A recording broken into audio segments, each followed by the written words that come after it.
So sa video ito, pag-usapan natin kung ano nga ba yung dragging sa ating mga scooter. Ano yung mga dahilan kung bakit nagda-dragging yung ating mga motor at kung ano yung mga pwede natin gawin para matanggal yung dragging sa ating mga motor.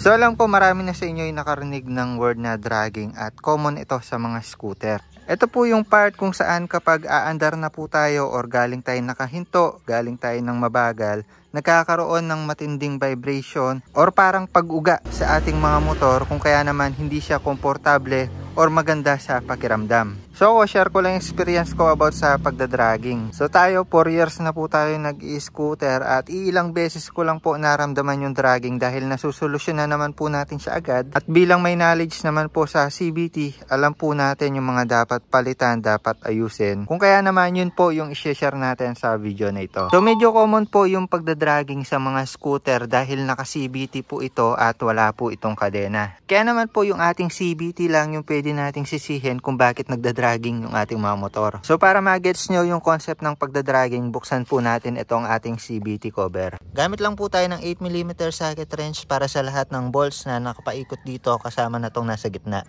So pag binuksan po natin yan, makikita na po natin yung ating mga CVT parts. So dito sa mga assembly natin na yan, nangyayari yung cost ng pagdadragging. So yung usual cost ng pagdadragging natin ay kapag hindi po kumapit ng maayos or dumudulas po yung ating mga clutch lining dito sa bell, kung kaya naman nagkakaroon ng pagninig na sensation kapag aarangkada or te-take off po tayo. So para ma-gets nyo, paanda rin po natin yung makina natin. So dito sa normal idle ng ating mga motor, kaya pa natin pigilan yung ating mga bell dahil hindi pa naka-engage or nakadikit yung ating mga clutch lining dito sa surface ng bell natin. So kapag nagsilinyador tayo katulad nito, nag-engage po yung ating mga clutch lining dito sa bell po natin at the more na nilakasan po natin yung pihit sa gas or silinyador, the more na mas bibilis po yung ikot ng ating CVT at mas kakapit po yung ating mga lining dito sa bell. Ngayon, kung galing nga tayo ng nakahinto or pa-take off pa lang po tayo, paalis pa lang po tayo, yun po yung moment kung saan magdidikit pa lang po yung ating mga clutch lining at yung ating mga bell. Kumbaga dahan-dahan po kasing didikit yan, pero yung moment na pa-take off po tayo, paarangkada po tayo, yun pa lang po yung part kung saan magdidikitan po silang dalawa. Additional info lang din po kapag naipit na po yung bell natin, dun pa lang gagalaw yung ating mga gulong kaya konektado po yung CVT sa andar natin. Ngayon nabubuo yung pagdadragging dahil may mga factors po kung saan hindi po nagdidikit ng maayos or hindi agad kapit yung ating mga clutch lining sa bell po natin dahil may sliding pa na nangyayari or medyo nadudulas po siya. Pwede naman na pudpud na po yung ating mga clutch lining kaya hindi po niya agad maabot yung ating mga bell. At marami pang iba. So pagkabukas po niyan, explain ko pa po yung ibang factors. So baklasin lang po natin itong buong assembly na to para makita po natin yung loob. Gamit po tayo ng 19mm socket wrench, counterclockwise pagluwag.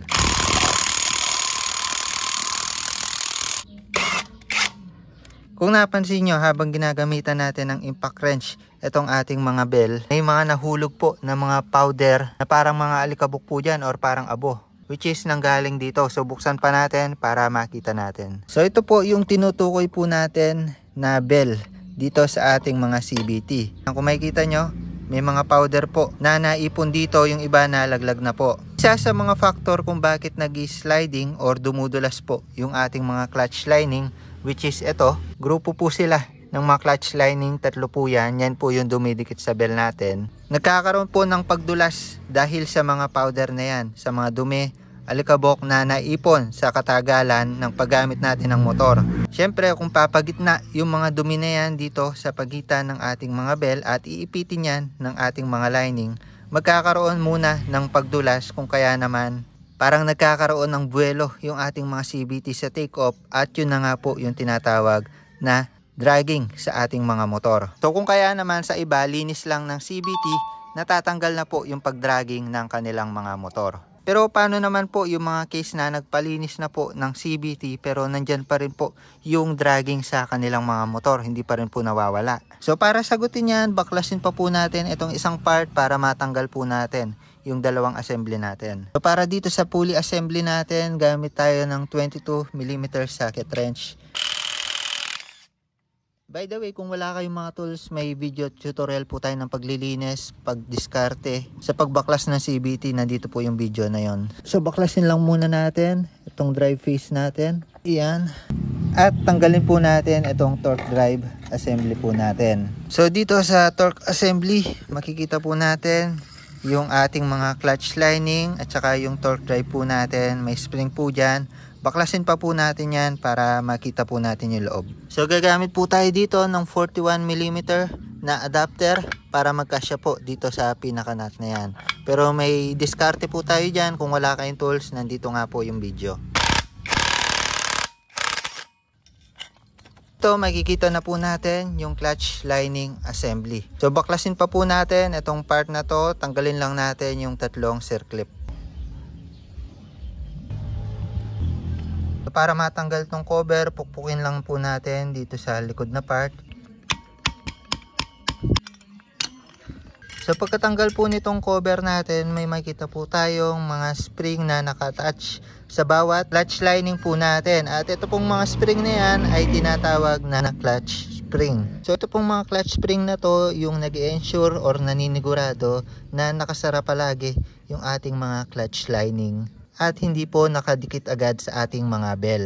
So balikan ko lang po yung concept kanina. Ito po yung clutch lining natin, ito yung bell natin. Once na pinaandar po natin yung motor, hindi pa po agad nakadikit yung mga lining po natin na yan, yung tatlong yan, dito sa ating mga bell. Kapag nagsilinyador po tayo, the more na lalakasan po natin yan, the more na luluwa po itong ating mga clutch lining at didikit po sa ating mga bell. So syempre pag pa-take off pa lang po tayo, paandar pa lang, paalis pa lang, unti-unti pa lang pong didikit yung clutch lining natin dito sa ating mga bell. At bukod po sa mga dumi na nandito sa loob ng ating mga bell na nagpapadragging sa ating mga motor, isa pa po sa dahilan kung bakit nangyayari yung pagdadragging natin kahit nakapaglinis na po tayo ay yung kondisyon po ng ating mga clutch lining at ating mga clutch spring. Kung titingnan po kasi natin yung ating mga clutch lining, halos same lang po siya sa mga drum brake po natin na merong lining dito sa gilid. Ayan, katulad po nito. Ito para sa drum brake po ito. So dito, brake shoe yung tawag dito. Ito, kung mini-maintain po natin siya kapag napudpod or umabot na sa service limit, same din po dito sa mga clutch lining sa ating mga CVT. Nagkakaroon din po ng wear and tear yan o napupudpod. Kaya naman katagalan ng panahon ay hindi na po sumasapat yung pwersa niya para maabot agad yung ating mga bell pag nagsilinyador po tayo. In short, kailangan pa po natin bumuelo ng malakas para maabot po niya ng maayos yung bell. At once na hindi na nga po okay yung kapal po nito, sabihin na lang natin na medyo manipis na, kapag te-take off po tayo or aarangkada po tayo, parang pinipilit po niyang abutin muna yung ating mga bell. Kung kaya naman, yun rin po yung cause ng ating mga pagdadragging. So dito naman po sa mga clutch spring po natin, kung makikita nyo, may butas po yan dito sa dulo, may butas dito sa dulo, at hinohold po niya yung dalawang clutch lining natin. So yan, tanggalin lang natin yung isa para magets po ninyo. Yun. So maglalagay po ng link ng mga gamit po natin. Tulad na lang nito, pantanggal po ng clutch spring po natin. So yan, ito po yung example ng isang clutch spring po natin. So tatlo po yan na nandito.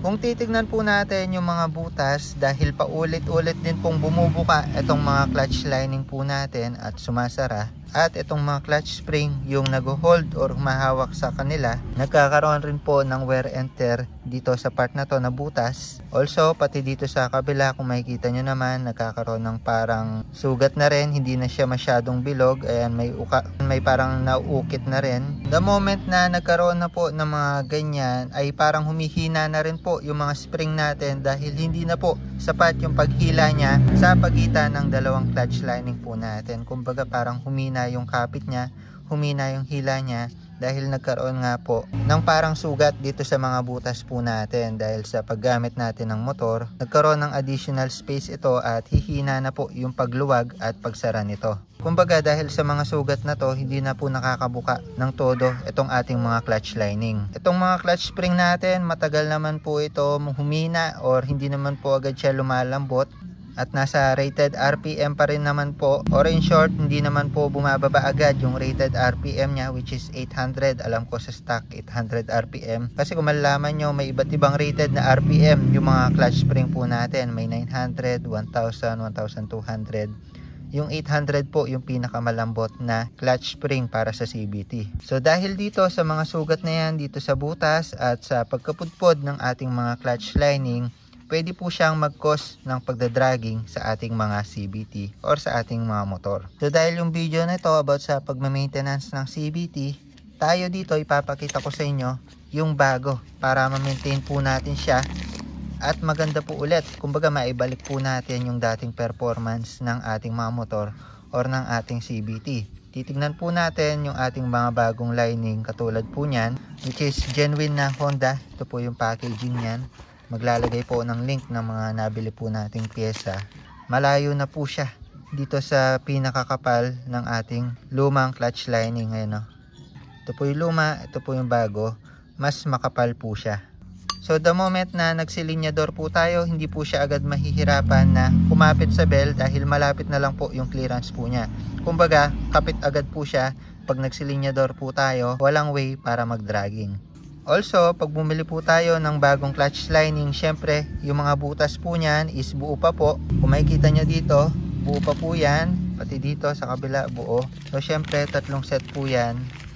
Yung mga pinaglalagyan po natin ng spring, which is ito at ito, ay buo pa, wala pang sugat. Kung kaya naman, matatanggal na rin natin yung problema about dito sa mga sugat dito sa butas ng ating mga clutch lining pag bumili tayo ng bagong lining. Actually, pati po yung mga clutch spring natin, bumili na po tayo ng bago. At ayan, Honda genuine din, 3 piraso siya. Maglalagay doon ng link para mapalitan tong luma natin.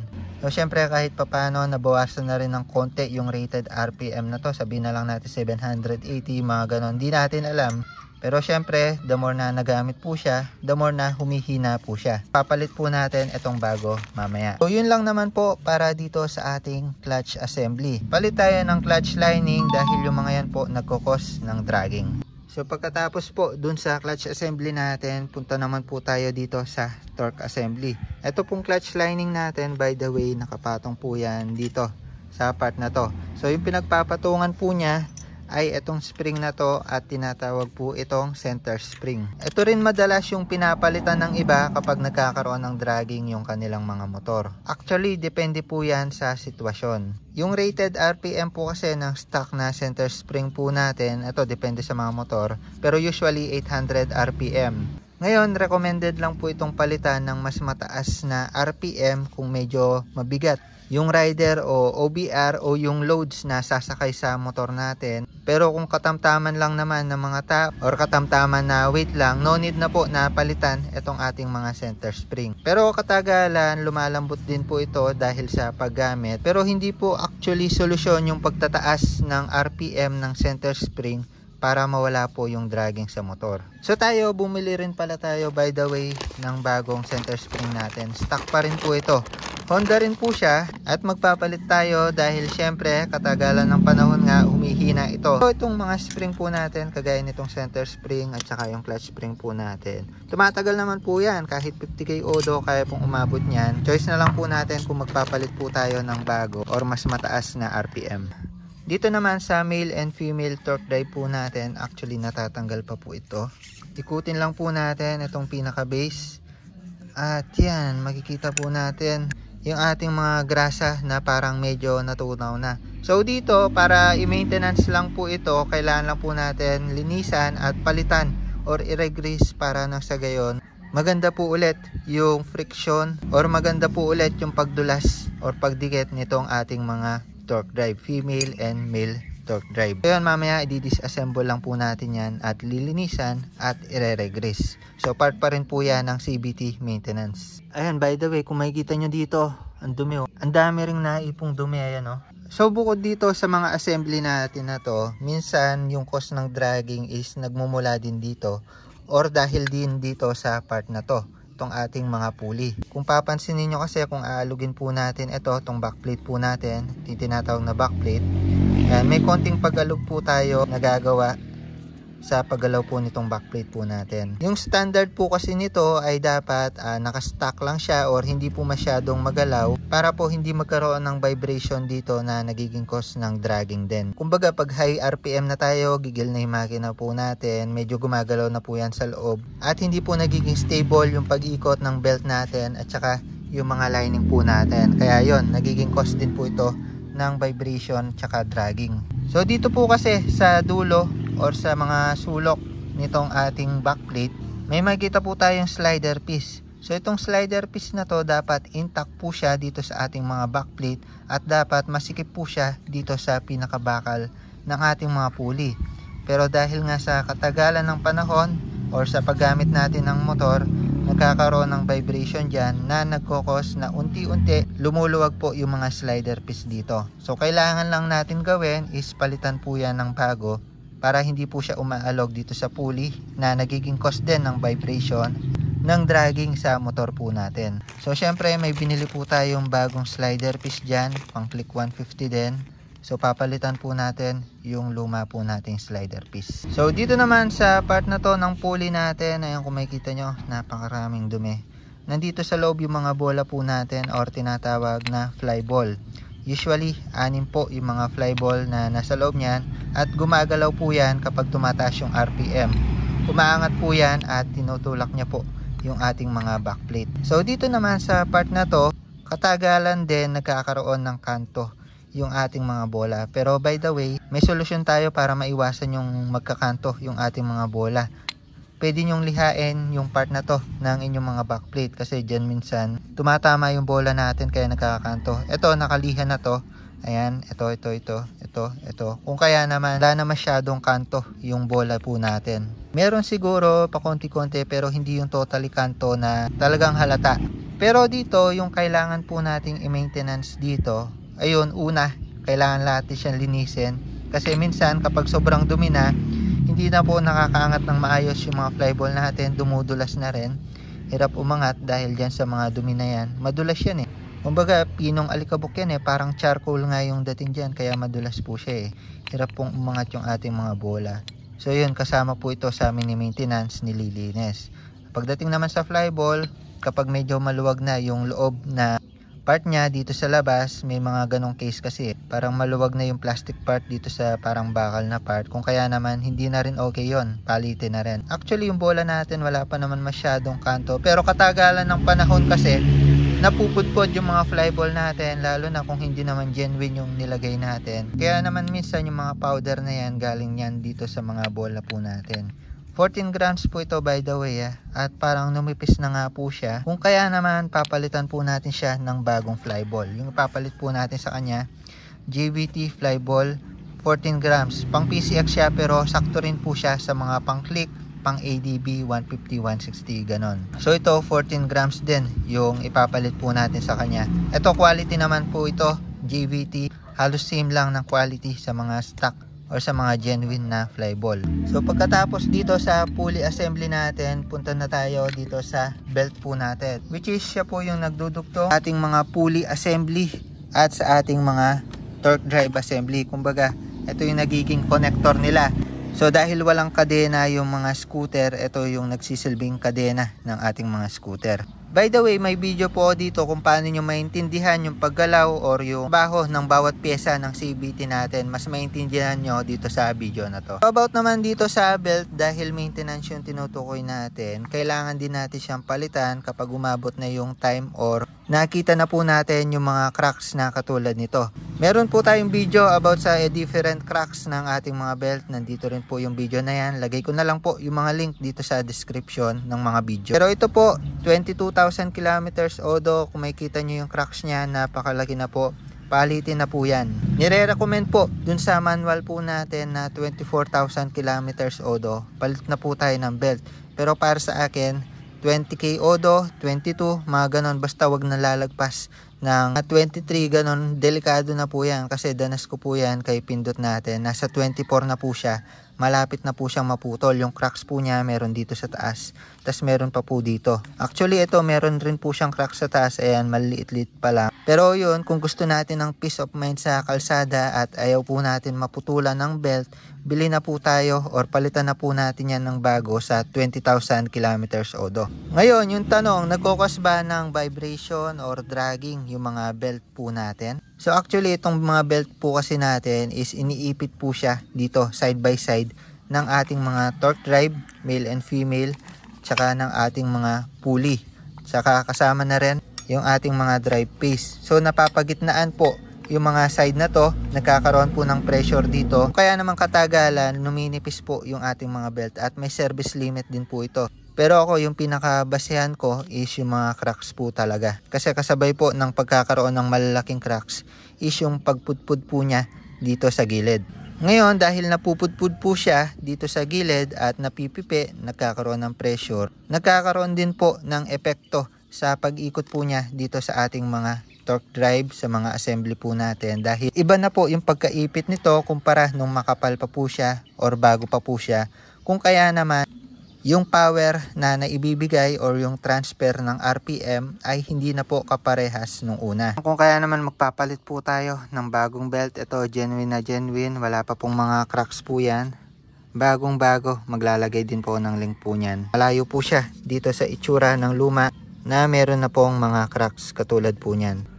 Also, may coding din po yan na ito pang click 150. Tignan nyo kung anong belt yung bibili nyo. So, para gawing maikli yung mga dahilan ng pagdragging sa ating mga motor, i-enumerate ko na lang po sila sa tatlo. Una, linis CVT, matatanggal na po yung dragging. Pangalawa, palit ng parts.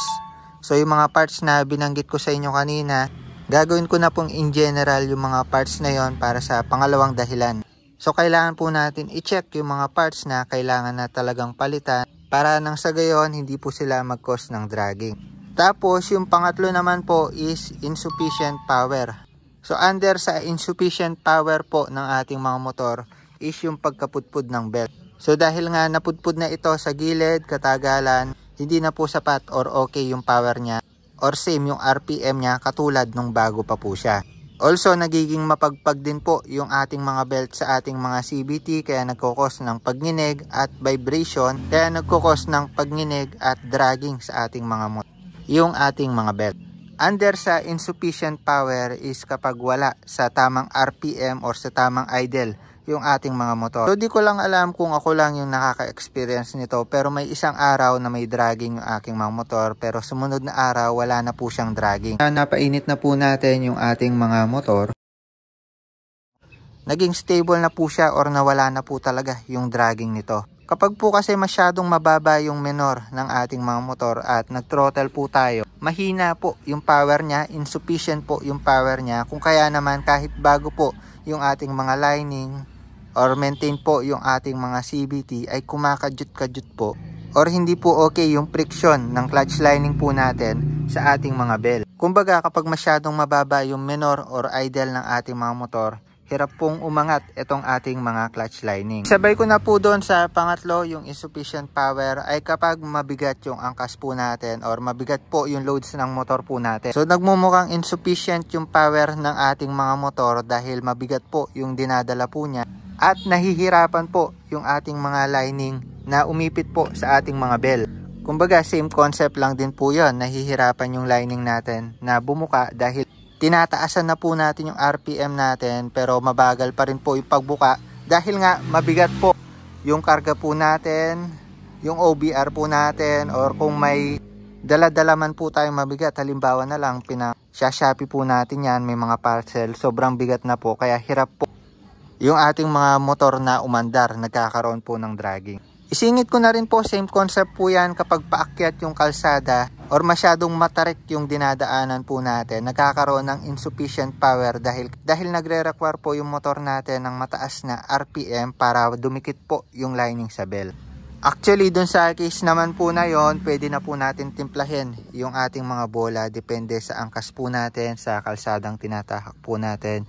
May video po tayo about sa pagtotono ng bola, kung ano po yung epekto nito pag nagpalit tayo ng magaan at matigas. Also, pati dito sa clutch spring may video rin po tayo sa epekto kapag nagpalit tayo ng mas matigas na clutch spring dito sa ating mga lining. Also, meron din about sa center spring kung nagpalit tayo ng mas mataas na RPM at kung ano yung epekto nito. Nandito yung video, lalagay ko sa description. Pero kung sakali man gusto nyo lang i-maintain yung CVT nyo, ayaw nyo tumaas yung konsumo ng inyong mga gasolina at gusto nyo mawala yung dragging, nandito lang sa tatlong listahan natin yung mga dahilan kung bakit nagda-dragging yung ating mga scooter. So ayan, ngayon dahil alam na po natin yung mga dahilan ng pag-dragging natin, papalitan na po natin yung mga hindi na po okay na parts at lilinisin na rin po natin yung ating pinaka-CVT, yung housing po niya at yung mga parts natin. Also, ire-regress po natin yung mga kailangang grasahan. Paglinis, ito po yung ginagamit natin. Pwede rin tubig na may sabon. So yun, montage ko na lang po yung maintenance na gagawin natin sa CVT ni Scarlett.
So yun, nailagay na po natin lahat ng mga bagong parts at mga kailangang palitan. Na-maintain na rin po natin, nalinis na rin po natin. Pati po itong belt, bago na rin po yan. So check po natin yung idle po niya kung okay po yung ikot.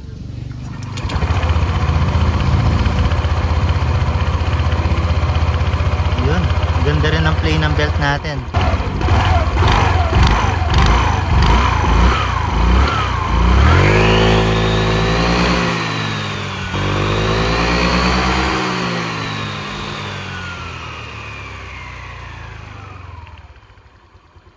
So yung Kung napapansin ko sa kanya, mas responsive na po yung throttle natin dahil kumapal na nga po yung lining natin. Mas malapit na po siya sa bell at konting piga lang, kumakapit na po siya. Walang dragging na mangyayari po nito. At syempre sa performance, mas madadagdagan yung top speed natin. Dahil sa mga hindi nakakaalam, factor din po yung pudpud na clutch lining po natin kung bakit di tayo nakaka top speed or mahina po yung arangkada natin. So, dito sa ginawa natin, maintenance po talaga siya ng CVT. Pinalitan natin yung mga stock parts ng stock parts pa rin, genuine parts, at wala po tayong binagong mga spring, mga center spring, binagong rated RPM. Kung kaya naman mas titipid pa po siya sa gasolina, di tulad ng iba na pinapalitan yung mga springs po nila or nagpapalit pa po ng CVT set tapos lumalakas yung gasolina at di pa rin po natatanggal yung problema po nila sa dragging. So sa long ride po natin, balitaan ko po kayo sa performance na CVT natin kung mas naging smooth po siya, naging responsive. At syempre, kung makakaramdam pa tayo ng dragging pero palagi ko wala na, matagal-tagal pa bago mag-dragging po ulit yung maintain na yan. So dito makikita natin na walang pag-uga or pag-dragging na nangyayari pag nagte-take off tayo.